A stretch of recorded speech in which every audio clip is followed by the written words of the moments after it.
con algún tipo de dispositivo. Los objetivos de esta presentación van a ser recordar un poco la anatomía de las vías aéreas superiores. Vamos a ver cómo se evalúa una vía aérea en un paciente que nosotros tenemos a cargo, cómo podemos manejar inicialmente la vía aérea y los diversos dispositivos que nosotros tenemos para ventilar al paciente, para lograr una buena oxigenación y ventilación hasta que nosotros podamos asegurar una vía aérea segura. Entonces, hablando un poco sobre la anatomía, más que todo nos vamos a centrar en la anatomía de la vía aérea superior. Lo vamos a dividir en la faringe y en la laringe. La faringe, a su vez, vamos a subdividirla en la nasofaringe, la orofaringe y la laringofaringe o hipofaringe. La nasofaringe va a comprender todo lo que son las vías nasales, desde la narina, los cornetes, el tabique, hasta la base, hasta el paladar blando. Es decir, se va a extender desde la base del cráneo hasta el paladar blando a un nivel de más o menos C1 en la parte posterior. La orofaringe va a comprender desde el paladar blando hasta la punta del epiglotis.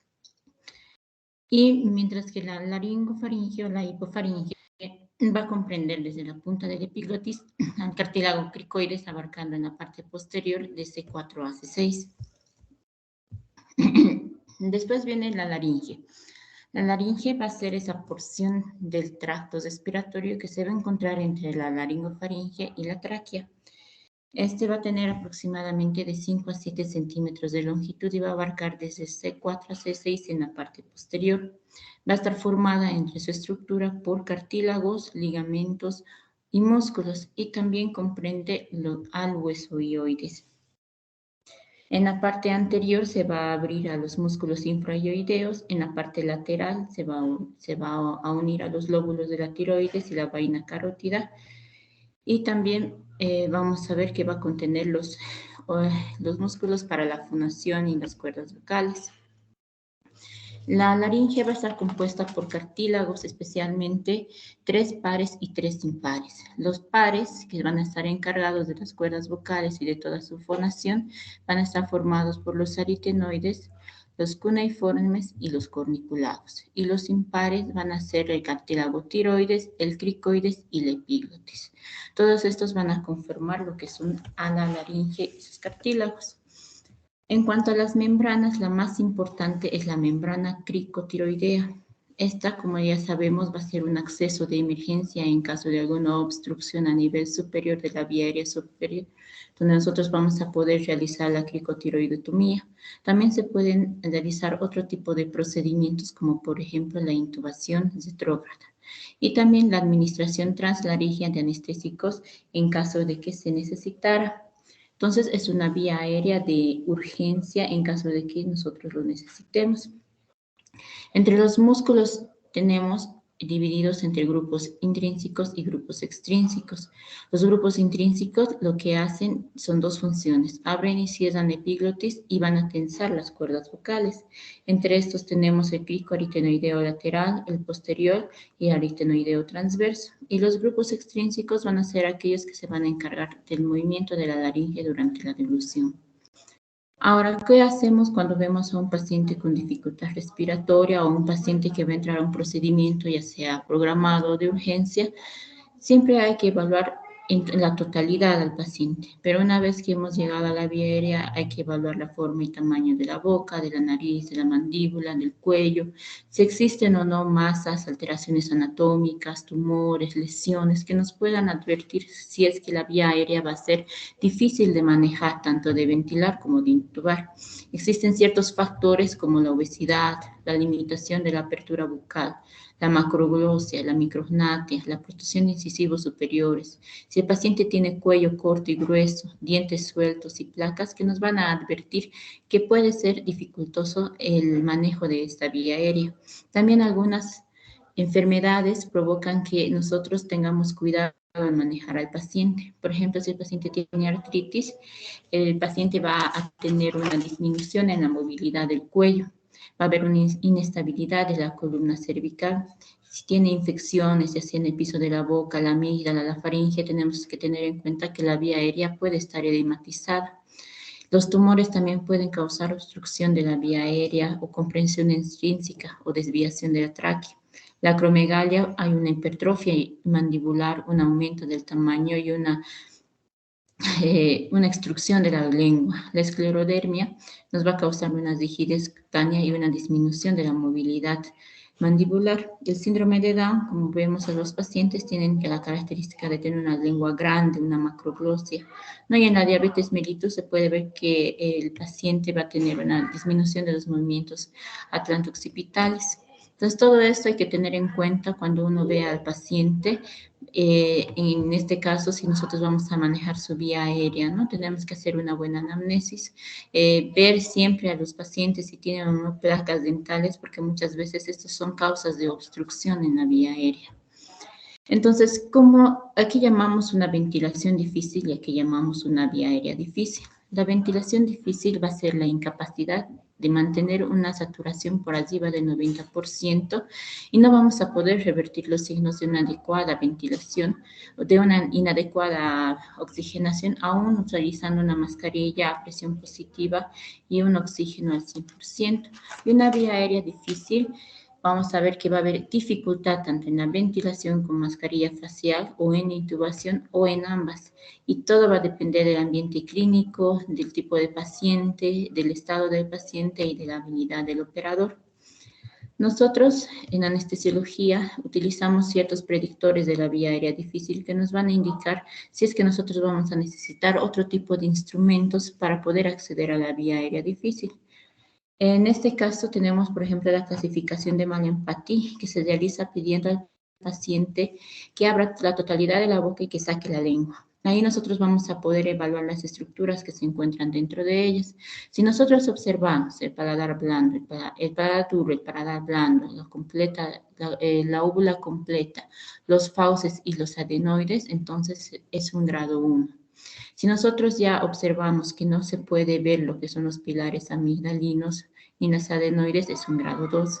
Si no se puede ver ya la totalidad de la úvula y solamente la base, sí, es un grado 3. Y el grado 4 solamente se puede observar el paladar duro. Entonces, el grado 1 y el grado 2 nos indican que la vía aérea puede ser fácilmente ventilable y fácilmente intubable, mientras que el grado 3 y 4 ya nos muestran cierto grado de dificultad, especialmente el grado 4, donde ya vamos a nosotros predecir y tratar de tener ya a mano algún dispositivo de rescate en caso de que la intubación sea difícil, ¿no? También tenemos otro tipo de predictor, como es el de Pattil-Aldrete o la distancia tiromentoniana, en la cual nosotros medimos la distancia del mentón hacia la tiroides con el cuello hiperextendido. Si la distancia es mayor a 6.5 centímetros, se podría decir que es una vía aérea fácil. Pero si es menos de esto, nosotros ya podríamos tener cierto grado de dificultad durante la intubación. Otro tipo de predictor son el de Beer-Hausdorff, que valora lo que es la movilidad del cuello a 35 grados que normalmente nosotros realizamos. Menos de eso ya nos dice que es un grado difícil de intubación. La apertura bucal, la distancia entre los dientes, entre los incisivos superiores e inferiores, y en caso de que el paciente no tenga los incisivos, entre las encías. Si es mayor a 3 centímetros, nos indica que es una vía aérea relativamente fácil. Y cuando nosotros realizamos la laringoscopía, podemos observar la presencia de las cuerdas vocales y dependiendo a eso vamos a ir clasificándolos para ver si la vía aérea es o no difícil. Si es un grado 1, como ustedes ven, se puede ver la totalidad de las cuerdas. Un grado 2 ya solamente la mitad y más la epiglotis que la está tapando. El grado 3 podría haber cierto grado de la comisura y la epiglotis totalmente ocluyendo la luz. En el grado 4 no se puede ver ni la epiglotis. Entonces, el grado 3 y el grado 4 nos indican de que nosotros debemos utilizar ciertas maniobras y ciertos instrumentos que nos permitan acceder a la vía aérea sin lastimarla, ¿no? Una vez que ya hemos visto y clasificado al paciente, debemos realizar un manejo básico de la vía aérea, ¿no? Muchos piensan que el utilizar la intubación es lo más seguro y lo que debemos hacer al instante, pero deben saber de que existe un montón de dispositivos que nosotros podemos utilizar en caso de que no sepamos realizar una intubación o que el paciente necesite de urgencia una asistencia ventilatoria. El manejo de la vía aérea puede ser solamente un uso de la mascarilla facial, un poco de oxígeno, unas maniobras de hiperextensión, pero también puede ir a utilizarse una máscara laríngea, una intubación, se puede realizar una tricotiroidotomía hasta llegar a una traqueostomía, ¿no? Todo esto va a depender de cómo esté el paciente, en qué situación se encuentra, qué elementos tenemos disponibles para que el objetivo sea lograr ventilar al paciente y que tenga un adecuado suministro de oxígeno, ¿no? Entonces, ya sabemos que el manejo de la vía aérea no solamente es la intubación endotraqueal, sino la administración de oxígeno, ciertas maniobras, el uso de dispositivos que nos van a permitir realizar este tipo de objetivos. Muchos hemos usado lo que es la mascarilla facial en un paciente, no las máscaras como de servorio, sino las mascarillas faciales, estas que tenemos aquí, las que se encuentran acopladas al ambul. Estas mascarillas van a ser como el inicio de la primera opción en el manejo de la vía aérea. Pueden ser utilizados en pacientes tanto despiertos o inconscientes y deberían ser transparentes con un cuerpo rígido y con un colchón o collar inflable circunferencial que se adapte a la estructura anatómica de la cara. Deben ser transparentes porque así nosotros podemos ver si hay un intercambio gaseoso con el empañamiento de la máscara y en caso de que el paciente vomite o tenga algunas secreciones, nosotros podamos observar al paciente, ¿no? La máscara también tiene que ser adecuada al tamaño de la cara del paciente. Si es muy pequeña, llega a ocluir lo que son las fosas nasales y hay un intercambio desfavorable. Si es muy grande, va a haber fugas. Entonces, debemos medir desde el puente de la nariz hasta la parte inferior del labio inferior a nivel del mentón. Entonces, nosotros debemos adecuar la mascarilla para el paciente, no usar la mascarilla que nosotros tengamos a mano, siempre tenemos que ver si es adecuada la medida, porque si no, en vano no vamos a tener una buena ventilación. ¿Cómo se maneja la mascarilla? Lo primero que debemos hacer es realizar un movimiento de hiperextensión en caso de que el paciente no tenga lesiones cervicales. Esa es la forma adecuada de realizar la hiperextensión de la cabeza o en posición de olfateo, que nosotros llamamos. Se utiliza la mano menos dominante para realizar esta maniobra con los 3 dedos, el del medio, el anular y el meñique, en la base de lo que es la mandíbula inferior, el meñique en el ángulo mandibular y distribuimos los dedos para que el del medio llegue a nivel de la escotadura de la mandíbula inferior y nos ayude así a elevar el cuello. Con esta maniobra despejamos lo que es la vía aérea, alineamos los ejes para una buena ventilación y sellamos con la máscara con los dedos índice y pulgar en forma de C. Y con la mano dominante nosotros realizamos la ventilación, ¿no? Con el equipo que nosotros tengamos a disposición. Si el paciente es muy obeso, muchas veces se utilizan las dos manos, ¿no?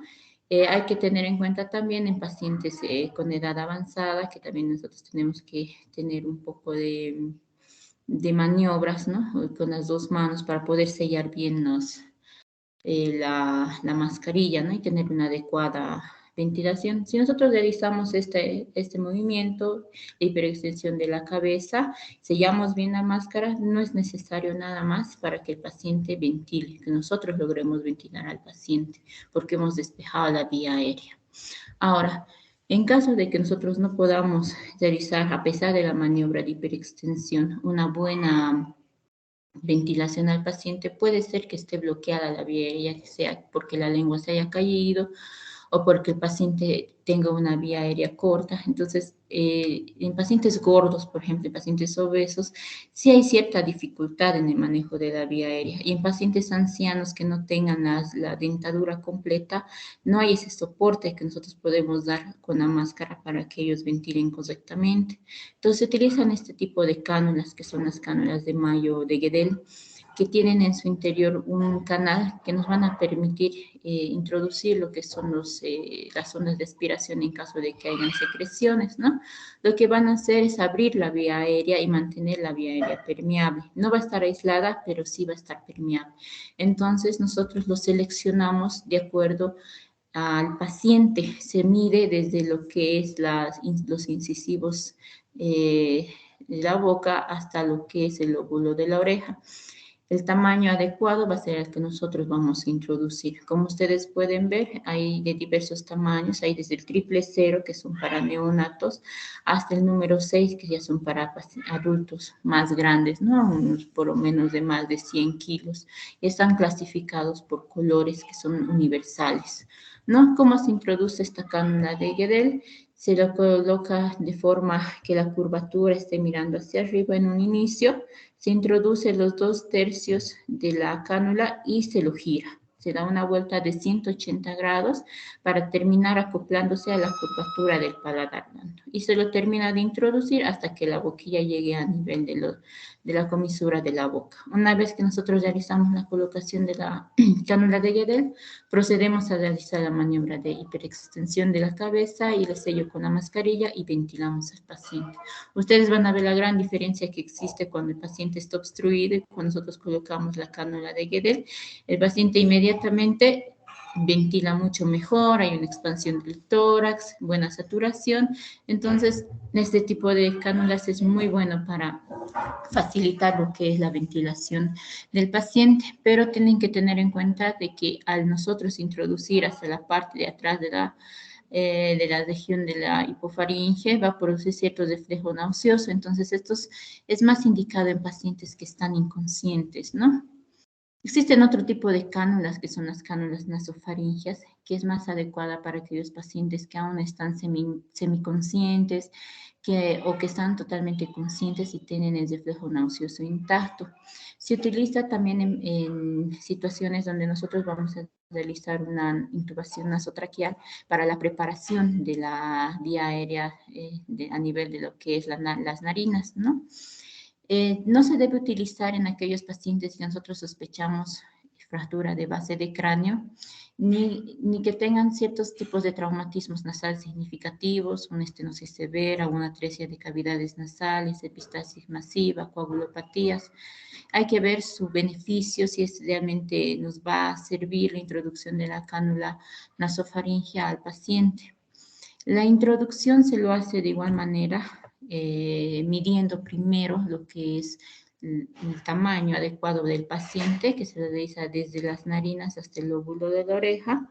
Una vez que tenemos identificado el tamaño adecuado, nosotros lubricamos lo que es este dispositivo y lo introducimos. ¿Cómo se introduce? Muchas veces hemos realizado lo que es la introducción de una sonda nasogástrica, ¿verdad? Entonces se lo introduce de la misma manera, con la punta mirando hacia abajo y hacia posterior, pegado al piso de la cavidad nasal, no hacia arriba, pegado al piso. Y cuando nosotros sintamos una pequeña resistencia, que es parte de los cornetes inferiores, una pequeña presión para llegar a pasar hasta lo que es la faringe. Una vez que la cánula o que la boquilla llegue a la narina, ahí es donde lo dejamos. Y posteriormente se realiza igual la hiperextensión de la cabeza, se sella con la máscara y se ventila al paciente, ¿no? Ahora, en caso de que aún así con nuestras maniobras de hiperextensión, utilizar cánula de Guedel, no se puede llegar a ventilar muy bien al paciente, se pueden utilizar ciertos tipos de dispositivos supraglóticos, es decir, que se van a introducir hacia la glotis, no van a entrar a la glotis, es decir, a la vía aérea, sino que van a estar por encima de ellos y van a brindar una ventilación. Entre estos tenemos lo que son las mascarillas laringeas, han debido oír hablar de ellas. Tenemos más de 20 tipos de mascarillas laringeas que se han ido desarrollando a través de los años, se han ido modificando según las necesidades de las cirugías, de los pacientes, pero aún así hay ciertas cirugías que se las puede realizar con esas mascarillas, ¿no? Entonces vamos a ver que estas mascarillas laringeas son un dispositivo supraglótico de rescate, no son definitivos, es decir, que si nosotros tenemos la posibilidad de acceder a una vía aérea segura, debemos hacerla. Su uso va a ser limitado debido a que la mascarilla laringea, como no se introduce a la glotis, parte de lo que es el contenido de aire y la insuflación que nosotros realizamos del gas, del aire, en el momento de la ventilación puede ir a lo que es el estómago y causar una regurgitación y una aspiración del contenido, ¿no? Tampoco se puede utilizar en ventilaciones prolongadas. Se debe utilizar siempre una vía, un dispositivo más adecuado en caso de que nosotros necesitemos una ventilación prolongada del paciente. Muchas mascarillas se han modificado para que nosotros podamos realizar la intubación después de colocar la mascarilla y asegurar así la vía aérea. Entonces, como les dije, existe un montón de mascarillas laringeas. Vamos a ver solamente las más relevantes. De la primera generación van a ser la mascarilla laringea clásica, la flexible y la Cobra. De la segunda generación, la máscara ProSeal, la Supreme, la iGel. Y la tercera generación, la Fast Track y la AirQ. La diferencia entre estas es que en la segunda generación ya posee un canal accesorio que nosotros podemos introducir una sonda nasogástrica, una sonda gástrica para aspirar las secreciones, y en la tercera generación ya nos van a permitir intubar al paciente, incluso con cámaras, ¿no? Con videos. Entonces, hablando sobre la máscara laringea clásica, vamos a ver que fue diseñada en 1981 y ya es aceptada como parte del protocolo de manejo de la vía aérea difícil. Tiene una máscara de silicona blanda que se va a sentar sobre la laringe y se va a conectar a un sistema de presión. Cuando va a estar desinflada va a adquirir lo que es una forma de balsa. Por atrás de la máscara va a salir lo que es un tubo que va a conectar que se va a conectar a una boquilla, y la boquilla universal de 15 milímetros se va a conectar al sistema de ventilación. No, este tubo va a ser el conductor de lo que es el flujo de aire. Tiene dos basas siliconadas a este nivel que son diseñadas para impedir que la máscara laringea descienda aún más sobre la glotis, ¿no? Y el cuff o sistema de insuflador que va a insuflar lo que es la máscara laringea para un sellado. ¿Cómo se introduce la máscara? La máscara se introduce de forma universal casi para la mayoría de las máscaras que vamos a ver a continuación. Lo que se debe hacer primero es desinsuflar totalmente la máscara, conectando acá una jeringa, como ven, y aspirar todo lo que es el contenido de aire que tiene aquí adentro. Una vez que está totalmente desinflada, nosotros vamos a lubricar la máscara con un gel, puede ser, por ejemplo, un gel de lidocaína, ¿no? Lo vamos a lubricar y vamos a introducir la máscara, como se ve aquí en la figura, de forma de que se asiente sobre la curvatura del paladar, y nos vamos a ayudar ya sea con el dedo índice, siguiendo la curvatura, introduciendo, empujando la mascarilla hasta que nosotros lleguemos a un tope. El tope nos va a indicar que hemos llegado a la parte de la glotis y lo dejamos ahí. Una vez que nosotros nos hemos asegurado de que esté ahí, insuflamos la mascarilla laringea y vamos a proceder a la ventilación. La mascarilla laringea tiene ciertas complicaciones. Como ya les dije, se puede realizar la aspiración del contenido gástrico, puede haber dolor de garganta y afonía, puede aparecer lesión de la úvula, lesión de los pilares faringeos por la inserción, que muchas veces es dificultosa. Las ventajas respecto a la mascarilla es que va a mejorar la oxigenación y va a causar menos fatiga en las manos del operador. Cuando nosotros hacemos la mascarilla por mucho tiempo, hay cierta fatiga en las manos, ¿no? Va a producir con respecto al tubo endotraqueal, una mejor estabilidad hemodinámica, porque no necesitamos una gran cantidad de anestésicos que nos permitan el manejo del tubo endotraqueal, por ejemplo. No necesitamos relajantes musculares y va a mejorar el despertar del paciente. Se contraindican aquellos que realmente son obesos, porque los obesos siempre tienen el estómago lleno, en patologías faringolaringeas, en la disminución de la competencia pulmonar. Es controvertido el uso de la cirugía laparoscópica porque, como ya les dije, puede causar una distensión en el estómago, y eso puede producir una molestia en el cirujano durante la cirugía, ¿no? Cuando el paciente ya tiene ese flujo o cuando el abdomen es agudo, un estómago lleno. durante la introducción, como es a ciegas, puede tener mal posiciones de la máscara laringia, ¿no? Puede doblarse la epiglotis. Si no está bien introducida, la punta puede obstruir la glotis y si introduce en exceso la parte proximal, puede obstruir lo que es la entrada de la glotis, ¿no? Y si lo introducimos aún más, puede causar la distensión gástrica durante la ventilación. ¿Cómo se elige el tamaño de la máscara laringe? ¿Cómo sabemos qué máscara laringe vamos a utilizar? Se utiliza según el peso del paciente. Va desde la máscara 1 hasta la 6. Ustedes pueden ver acá el peso del paciente. Se va a elegir según a eso el número de la máscara laringe, ¿no? El 3 es de 30 a 50 kilos. Es aquellos que van en la transición de niños a adultos. El volumen de insuflado de la máscara también está determinado por el tamaño de la máscara laringea, ¿no? Si nosotros elegimos una máscara 4, entonces vamos a insuflar con 30 ml a nivel del CUF. Pero si no se acuerdan de esto, las máscaras tienen en su parte del tubo una descripción donde indica el número de la máscara, el peso al que nosotros debemos utilizar y la medida del volumen insuflado. Entonces, nosotros tenemos ahí un dato que nos va a ayudar a colocar la máscara y insuflar de manera correcta, ¿no?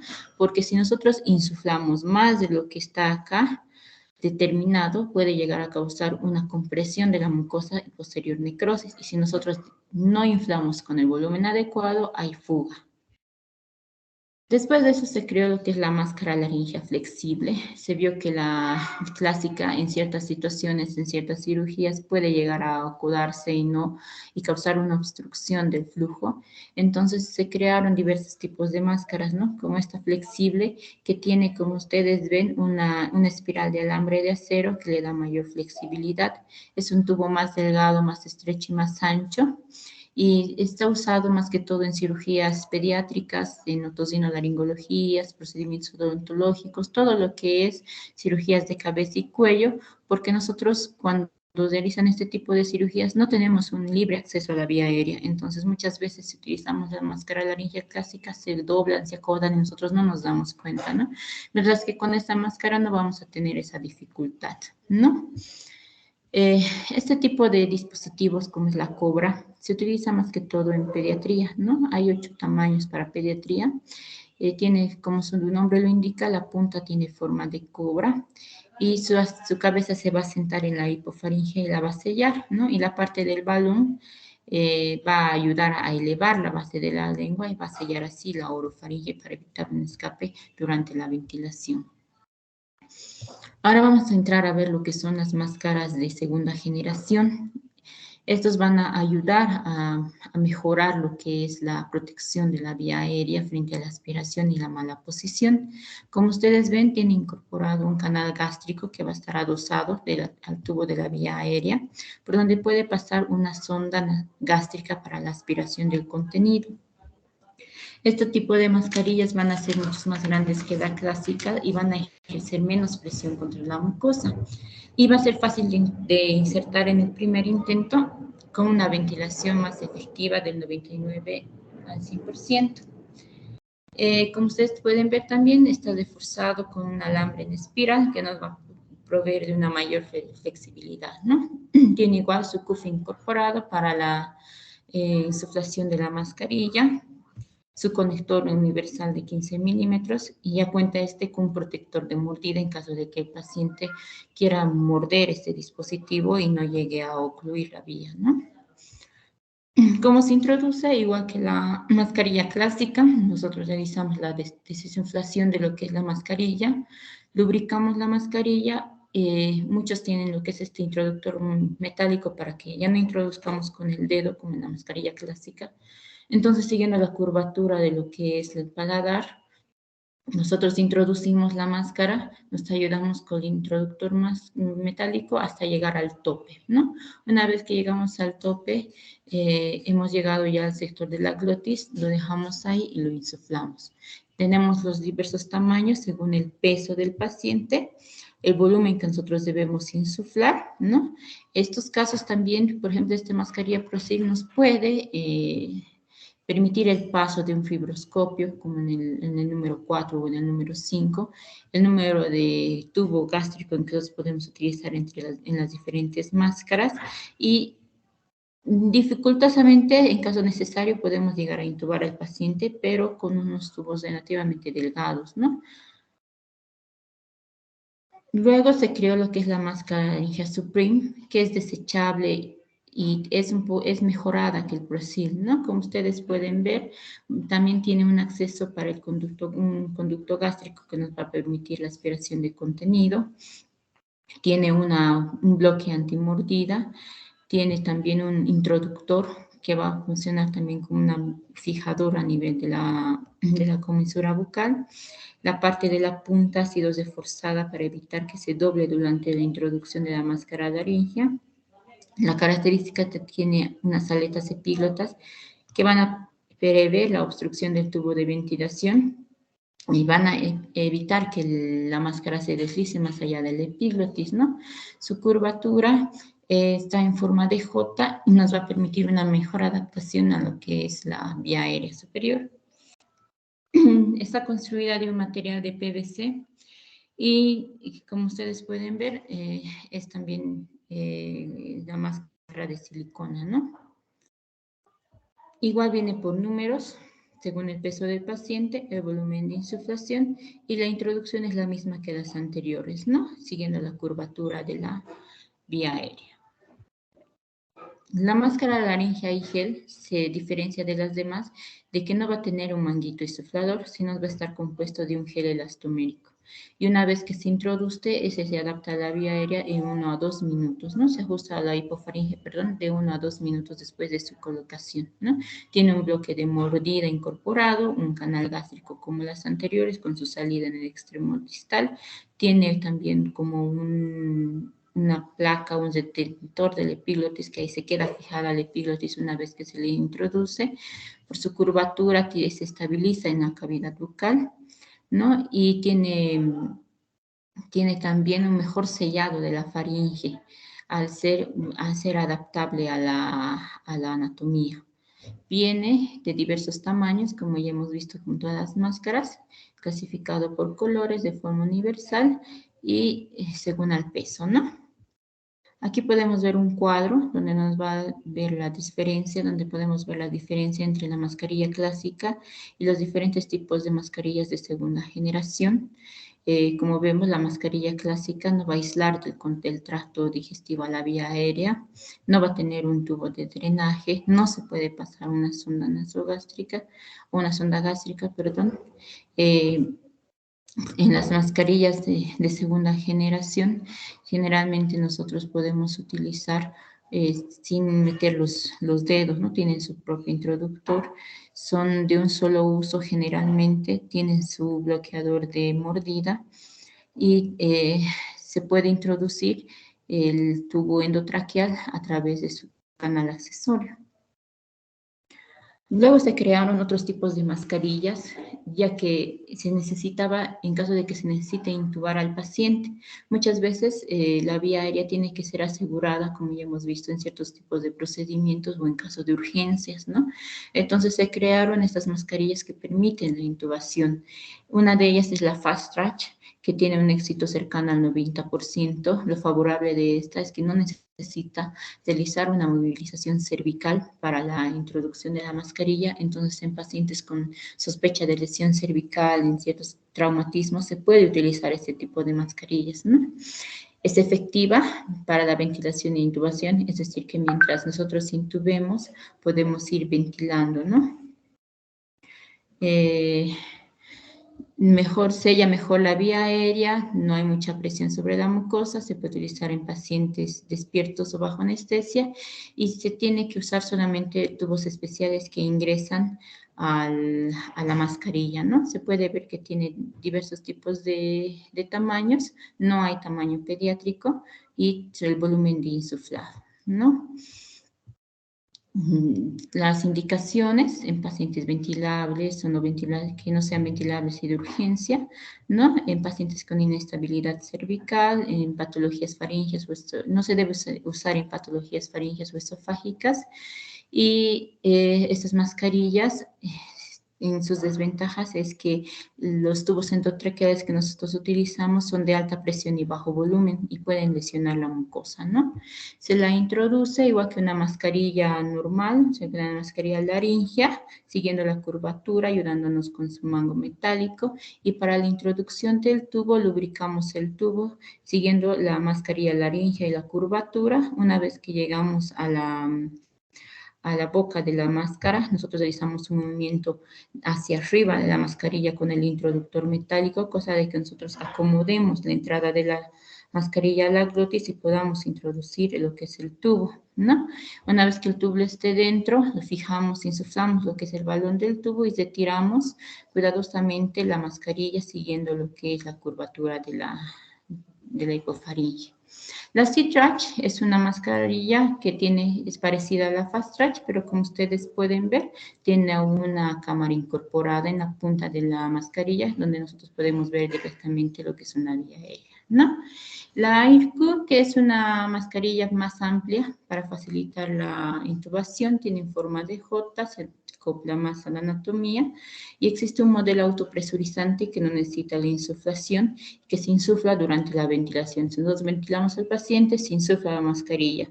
Dejamos de ventilar, se desinsufla. Entonces, eso nos ayuda a que las presiones no sean tan altas y no se lesione la mucosa, ¿no?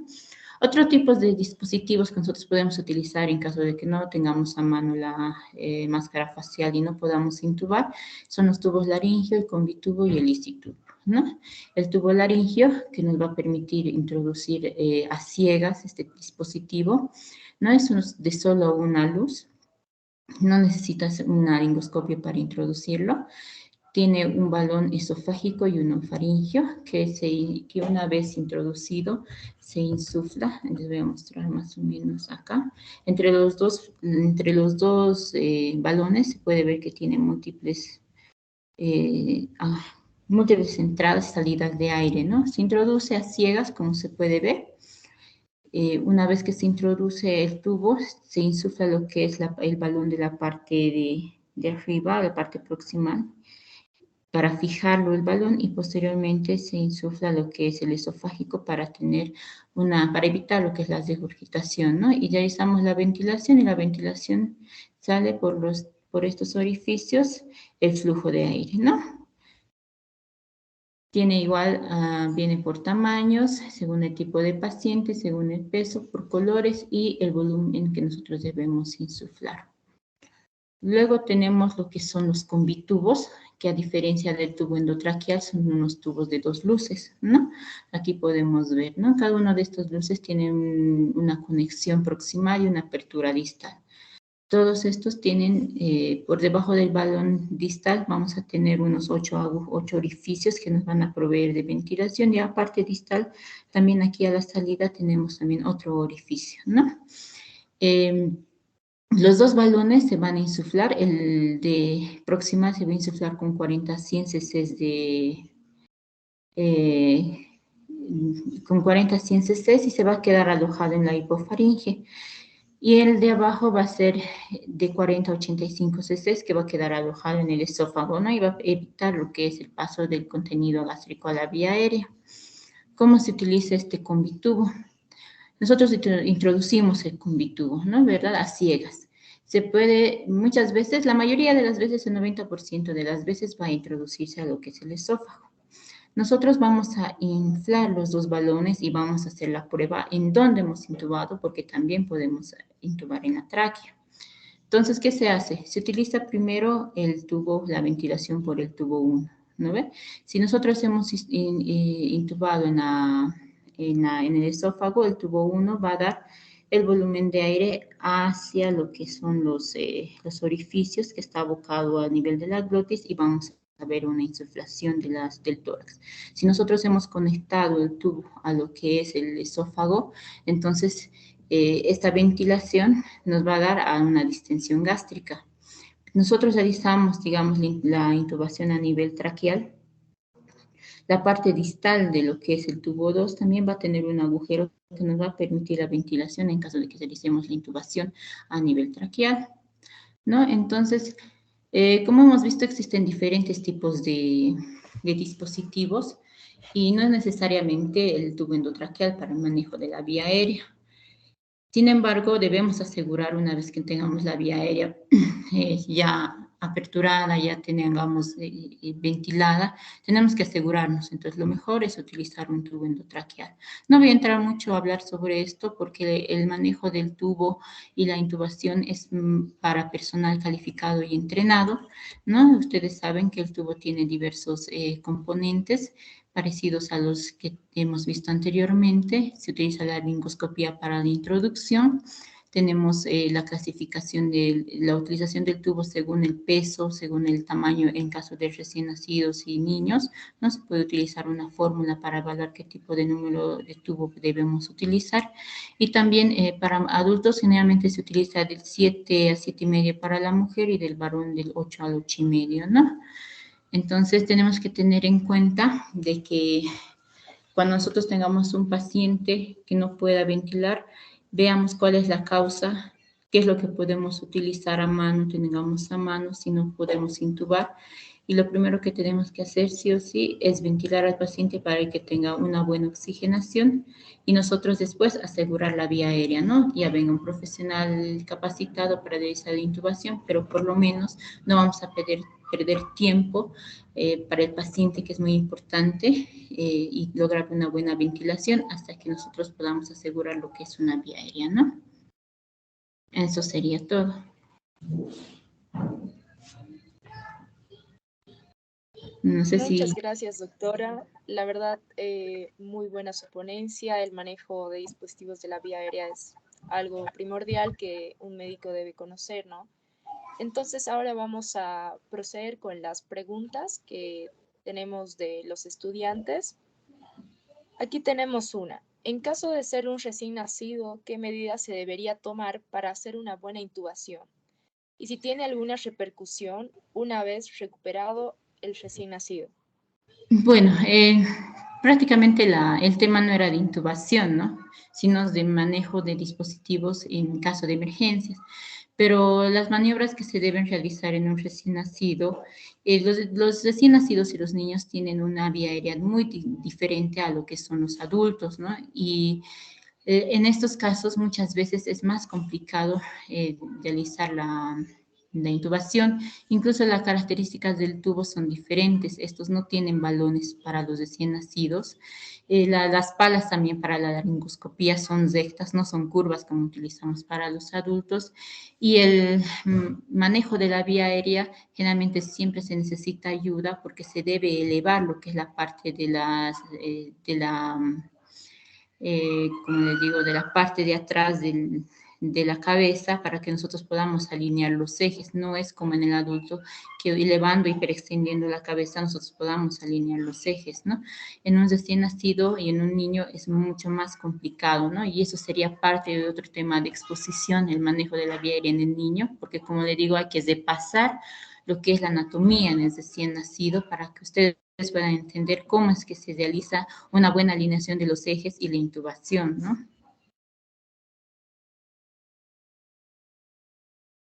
Perfecto, doctora, muchas gracias. También tenemos otra pregunta. Doctora, ¿se vio alguna vez que algún paciente haya hecho reacción alérgica a estos materiales de intubación? No, porque generalmente estos materiales son libres de látex, que la mayoría, algunos tienen, ¿no? Alergia al látex, entonces son libres de látex.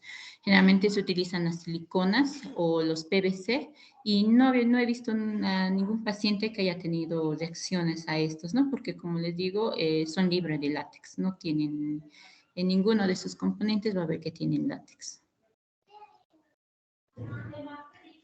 Perfecto, doctora.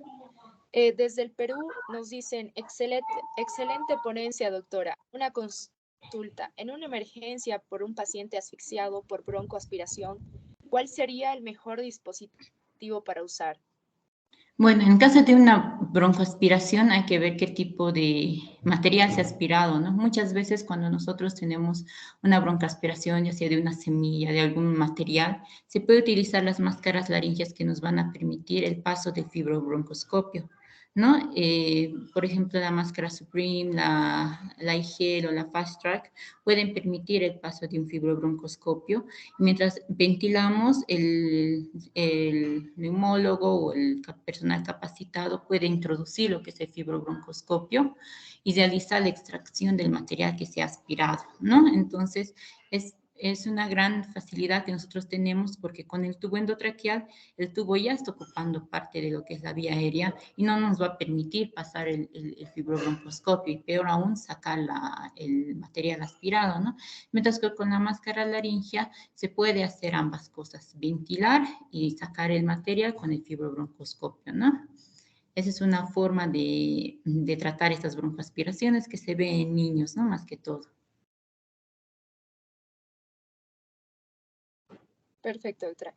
Tenemos una pregunta más. ¿Cuáles son las contraindicaciones para el uso de máscara laringea?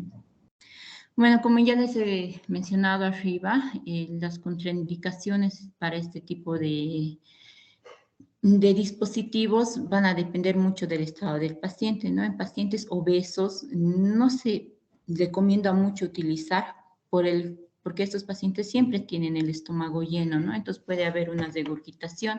Aquellos pacientes que tengan lesiones en la hipofaringe tampoco va a ser recomendable, ¿no? En pacientes edematizados o con tumores no va a ser muy recomendable utilizar, ¿no? Como acá podemos ver cuando la compliancia pulmonar no es adecuada.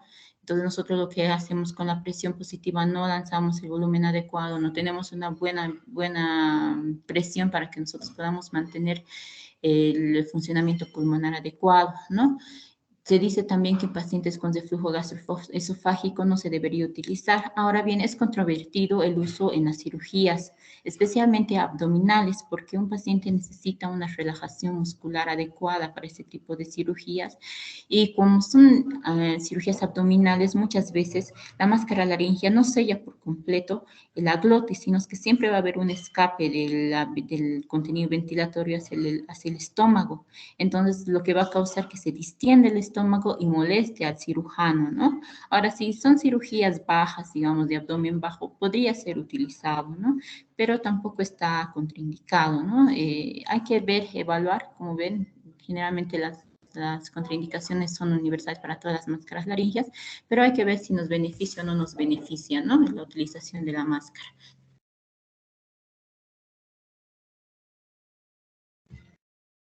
Perfecto, doctora.